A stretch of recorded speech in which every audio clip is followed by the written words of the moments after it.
Good afternoon to all. इस video में हम बात करते हैं अंग्रेजी शिक्षण या इंग्लिश टीचिंग के जो टीचिंग मेथड्स हैं उनके कुछ मेन पॉइंट्स के बारे में जो आपको एग्ज़ाम में हेल्पफुल होंगे, बेनिफिशियल होंगे और आपको यहाँ से 2 क्वेश्चन मिलेंगे जो टीचिंग मेथड्स के ऊपर आपके बेस्ड रहेंगे। चलिए हम बात कर लेते हैं। अब हम यहाँ पर बात कर लेते हैं। सबसे पहला मेथड आपका मेन मेथड है ट्रांसलेशन कम ग्रामर मेथड, जो कि आपका ओल्डेस्ट मेथड है। क्लासिकल मेथड भी हम इसको बोलते हैं, ट्रेडिशनल मेथड भी हम इसको बोलते हैं।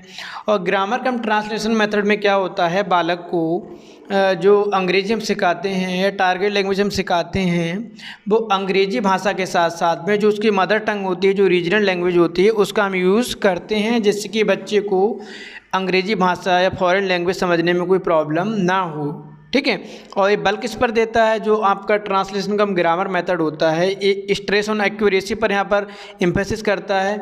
यहाँ बच्चे जो अंग्रेजी का स्ट्रक्चर होता है, जो अंग्रेजी का पैटर्न होता है, सेंटेंस फॉर्मेशन होता है, वहाँ पर बिल्कुल मिस्टेक नहीं करता है। और प्रॉब्लम कहाँ पर होती है, प्रॉब्लम होती है ग्रामर कम ट्रांसलेशन मेथड में बच्चा कम्युनिकेशन स्किल बच्चे का डेवलप नहीं होता है। बच्चा कहीं भी अंग्रेजी मीडियम के बच्चे को या इंग्लिश वाली सिचुएशन में इनकाउंटर नहीं कर पाएगा।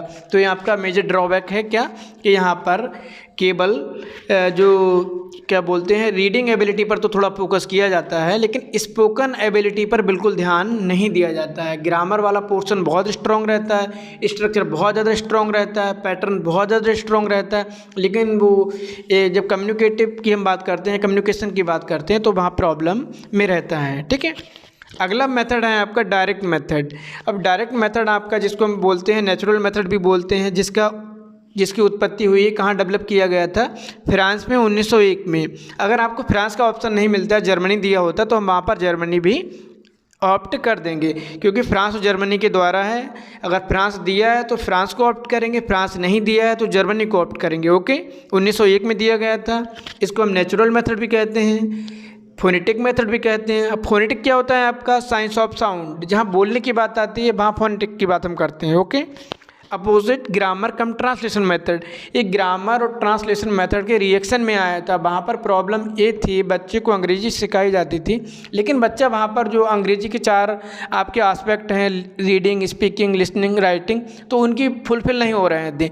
तो डायरेक्ट मेथड जब आपका आया है तो यहाँ पर क्या था कि बच्चे के अंदर स्पोकन एबिलिटी डेवलप हुई, बच्चे के अंदर कम्युनिकेशन स्किल डेवलप हुई। बच्चा कहीं भी किसी भी कंडीशन में इंग्लिश मीडियम में या इंग्लिश की सिचुएशन में इनकाउंटर कर सकता था वहाँ पर। तो क्या था, यहाँ पर आप कि जो लिसनिंग और स्पीकिंग दोनों एबिलिटी डेवलप हो रही हैं। ठीक है।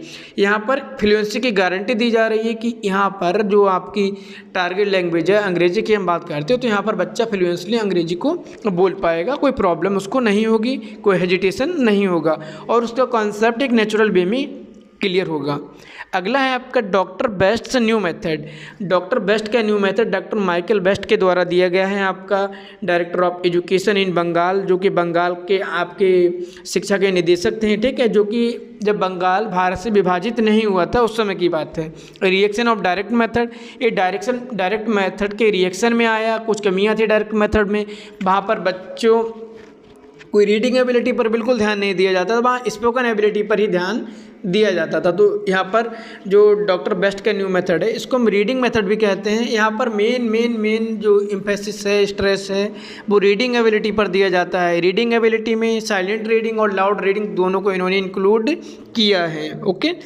यूज़ आल्सो मदर टंग, बच्चे को अगर प्रॉब्लम हो रही है, कोई कॉन्सेप्ट समझ में नहीं आया है, तो वहाँ पर बालक की मदर टंग का प्रयोग किया जाता है। यहाँ मदर टंग का मतलब हिंदी भाषा हो सकती है, आपकी तमिल भाषा हो सकती है, या आपकी जो क्षेत्रीय भाषा होगी। ओके। अगला मेथड है आपका प्रोफेसर CJ डॉडसन के द्वारा दिया गया बाइलिंगुअल मेथड। बाइलिंगुअल मेथड का नाम आप सुनते हैं तो यहाँ पर भी मदर टंग का यूज़ किया जाता है।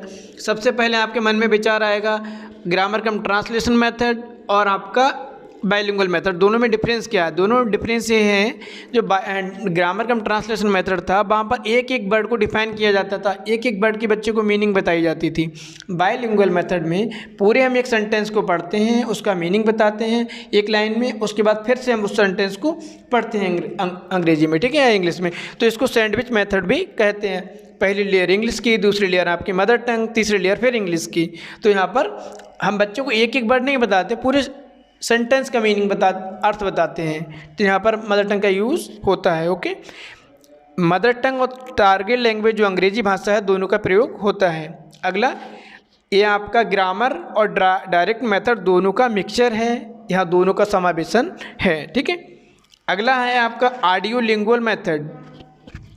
ऑडियो लिंगुअल मेथड आपका डेवलप्ड बाय चार्ल्स प्राइस 1950, ये चार्ल्स प्राइस के द्वारा 1950 में दिया गया है। ओके, बेस्ड नहीं है यहाँ पर, बेस्ड है। ठीक है, बेस्ड ऑन बिहेवियरिस्ट थ्योरी, ये आपका व्यवहारवादी सिद्धांत पर दिया गया है, मतलब स्किनर की थ्योरी पे दिया गया है, जिसको हम बोलते हैं स्टिमुलस रिस्पांस। तो बच्चे के सामने यहाँ पर भी कंडीशन क्रिएट की जाती है अंग्रेजी बोलने के लिए, पहले बच्चे सुनेंगे फिर वो बोलेंगे। ठीक है, तो यहाँ पर क्या है, दिस मेथड कंसिडर लिसनिंग, पहले सुना, स्पीकिंग उन्होंने बोला, रीडिंग उन्होंने लिखा, राइटिंग और रीडिंग पढ़ा और राइटिंग लिखा। ओके, तो एक लॉजिकल सीक्वेंस में यहाँ पर चलता है listening, speaking, reading, writing. Okay, और सिमिलर है डायरेक्ट मेथड की तरह, यहाँ पर भी हम कंडीशन क्रिएट करते हैं बच्चे को पढ़ने के लिए, बच्चे को बोलने के लिए, बच्चे को सुनने के लिए।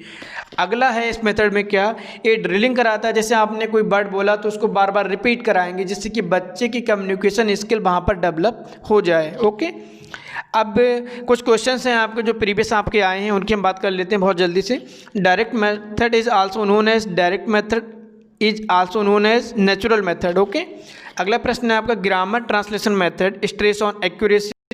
अब अगला प्रश्न है आपका grammar translation method does not क्या है, इन्हेंस स्टूडेंट्स कम्युनिकेटिव स्किल, क्योंकि डायरेक्ट जो ग्रामर कम ट्रांसलेशन मेथड है वो कम्युनिकेशन स्किल की बात नहीं करता, वो केवल ग्रामर की बात करता है, रीडिंग की बात करता है। ठीक है, अगला प्रश्न है आपका, ये खत्म हो गया, लेकिन अब जो लास्ट में आपके क्वेश्चन आए हैं कुछ प्रीवियस, उनकी हम बात कर लेते हैं एक बार। Which of the following is also known as science of sound, तो साइंस ऑफ साउंड को हम बोलेंगे यहाँ पर फोनेटिक्स। ओके, अगला प्रश्न आपका आया है 2016 में। ठीक है, प्रश्न आया था bilingual method is invented by, तो bilingual method is invented by professor CJ Dotson के द्वारा। Doctor Best method is also known as reading method हम इसको बोलते हैं। ओके, फिर आपका 2017 में प्रश्न आया था who invented bilingual method, repeat हुआ है। ओके, तो किसके द्वारा, प्रोफेसर CJ डॉटसन के द्वारा। और इसके बाद एक नया अगला क्वेश्चन फिर से रिपीट हुआ है आपका, new method is related to doctor best.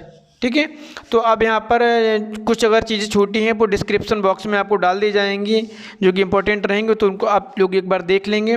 और श्योर है कि आपको यहाँ से क्वेश्चन पक्का मिलेगा पेपर में, और आप होप कि अच्छा उसको करके भी आएंगे। तो आज इस वीडियो में इतना ही, धन्यवाद, थैंक यू।